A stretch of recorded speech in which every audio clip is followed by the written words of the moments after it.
Hey everybody, we are here again with another sparring breakdown. Today we have Mr. Bobby Lacy and Mr. Fook Dang. So we have a very exciting match, two masters going at it. So we're going to get into it.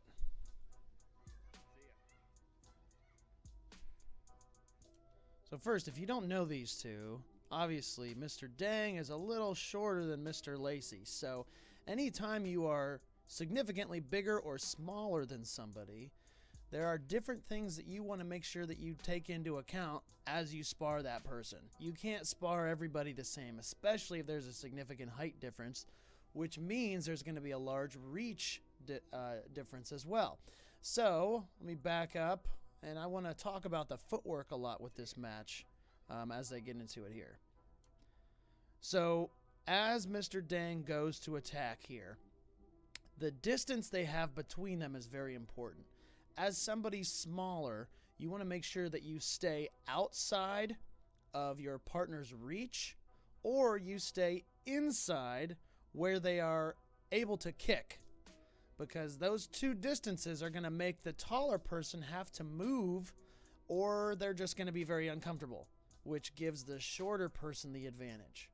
So we'll see how that plays out in this round.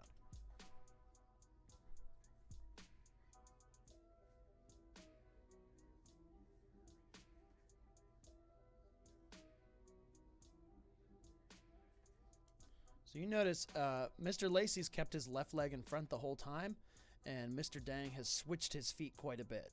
Switching your stance can give you a little bit more distance control if you do it the right way. So if you notice when we start, he's got his left leg forward. They both have left leg in front here.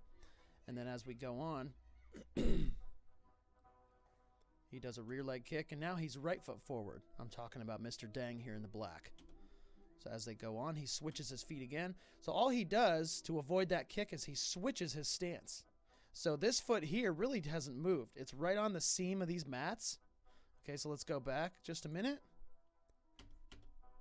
And it basically stays in the same place. So he's only moving 1 foot to avoid that kick. And really, he moved probably 5 or 6 feet from where this foot was to where it started. So we'll keep going.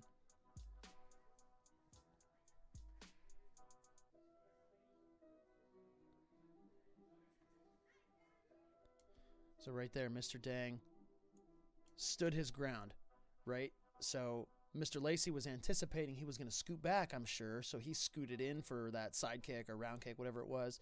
And then Mr. Dang held his position, blocked, and then came in with a punch, tried to get a kick in there.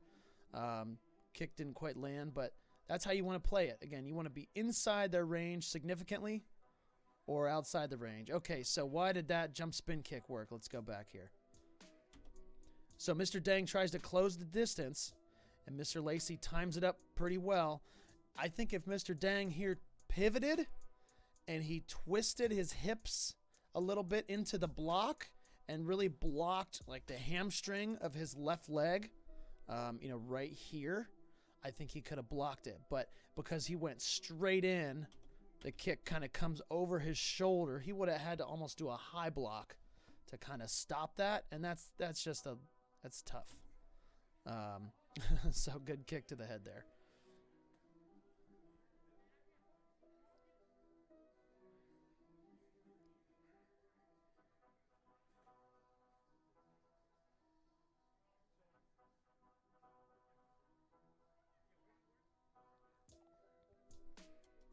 So sparring is a game of inches, especially when you really have a height disadvantage.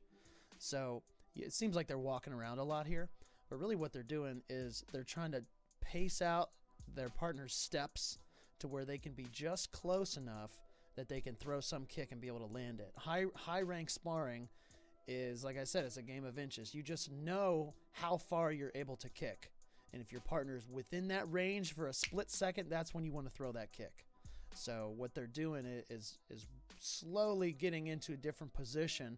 Again, it looks like to the untrained eye they're just kind of walking, but they're trying to move into that position where they know they can hit their opponent.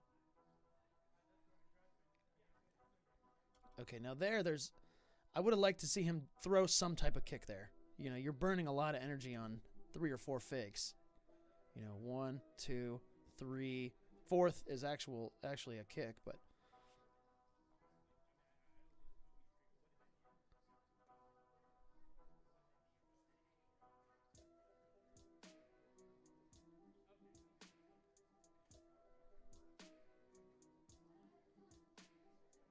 and that time Mr. Lacy did what Mr. Dang did earlier, where he held his ground, let the person come in and kind of jammed him, and then hit him with a punch on the way out.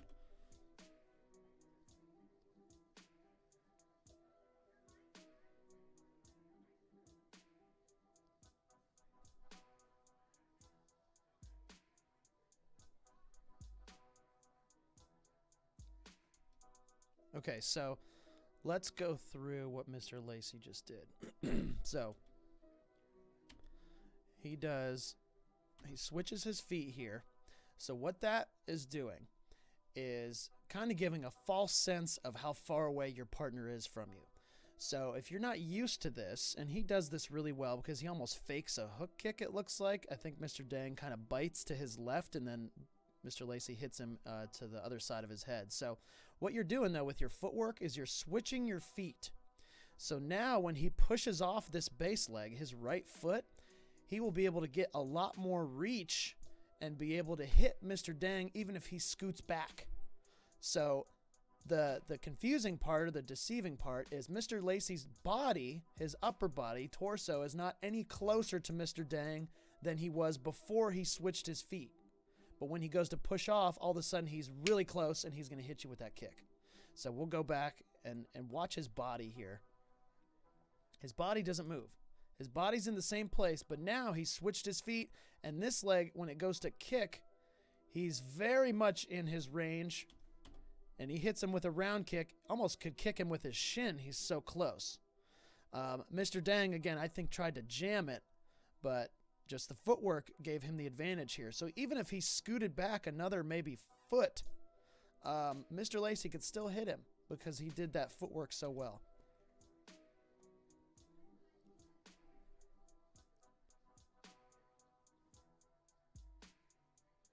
See, again, I'd like to see Mr. Dang or anybody in this position take a little bit more risks. You know, if you try something and you get hit by it, okay, throw that out. But again, all these kicks that are kind of a fake, eventually you just got to commit to it, you know.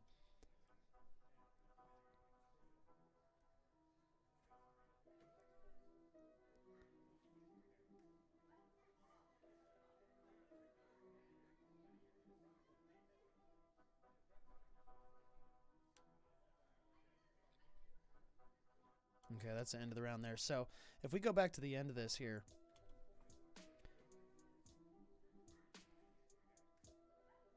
this round kick, if you know that your partner is going to scoot back, this has to get followed up with something else.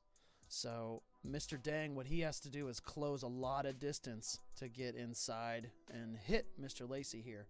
So again, I'm not trying to critique Mr. Dang by any means, but to give some maybe advice or whatever, lack of a better term, you got to throw some more things. Start to understand how your partner moves when you throw that single round kick. Okay, it seems like Mr. Lacy's been backing up the majority of the time. So that's what I mean by take some risks. Okay, once you learn that, maybe in the first half of the round, second half, when you do that round kick, he has enough room here to do a spin kick, a jump spin kick. Mr. Lacy's hands are up. He has probably 6 or 8 inches underneath his elbows here he could throw a kick to. So that's the kind of stuff I would like to see, or if I was in Mr. Dang's position, I would maybe be trying to do is some type of follow-up to those kicks. He almost thought about it, it looks like. He kind of continued through with the round kick. It looks like he wants to spin and then almost changes his mind there. But, again, take some risks. You know, if you get hit, it's not the end of the world in sparring. Just got to learn from it. I think that's about the end there. So, yeah, fun round. Anytime two masters go at it, it's always fun. It's always a learning experience. You know, I can almost guarantee if they sparred a second time, they would be sparring differently because now they have that information of how their partner moves and what they like to do, and then you use that against your partner the next time you spar. So that's what it's all about, all right? And that's a review.